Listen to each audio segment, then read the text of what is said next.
I'm sorry, I can't take time away from my family. Yeah. Well, I understand. It's the most important thing in the world. What obligations do you have that require you to be home so much? Well, I do have to be at home in the evenings with my children. Sure, sure.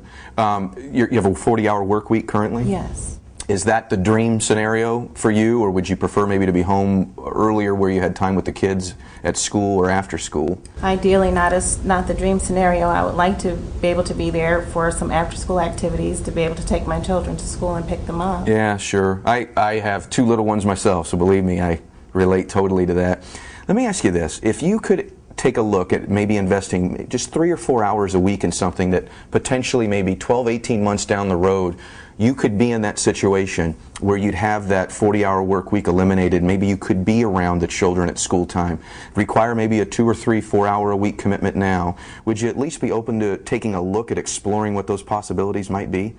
Sure. Okay, why don't we do this? Why don't we at least take a look? It doesn't hurt to look.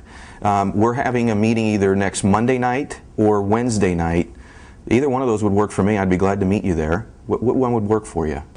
Monday night would be great. Okay, would 6-ish be okay for you, 6 o'clock? Yes. Okay, why don't we do that? We'll invest a couple hours and we'll just see where it goes, because like you said, you're not in your dream scenario. Maybe there's a way we can get you out of this where you are home having more time with the family. Does that make sense? That makes sense. Okay, good. Let's do that. Okay, I want you to notice a couple things that we did there. One was I confirmed the objection again. I can't emphasize that enough. And I asked a question to get to the real objection. The real objection really wasn't that she didn't have enough time. Most times people won't reveal the real objection. The real thing that we uncovered there is how important time with her family was. And as you notice, I began to match a little bit her pace. I spoke in a little bit more quiet way. If you notice there, I slowed down a little bit. And I asked questions because I found out the priority there was really family. So if I could position family as the priority for our business, at least taking a look, oftentimes people will say yes. One other strategy there is minimization. Not asking for such a big commitment before somebody's explored. One of the mistakes recruiters make, or even people make when it relates to field training, is asking for everything before they've even looked. She's not willing to make a major commitment of time because she doesn't even know what this is yet. So I reduced what we're willing to do. Now we weren't talking about making a career change necessarily when you said you didn't have time to do a business.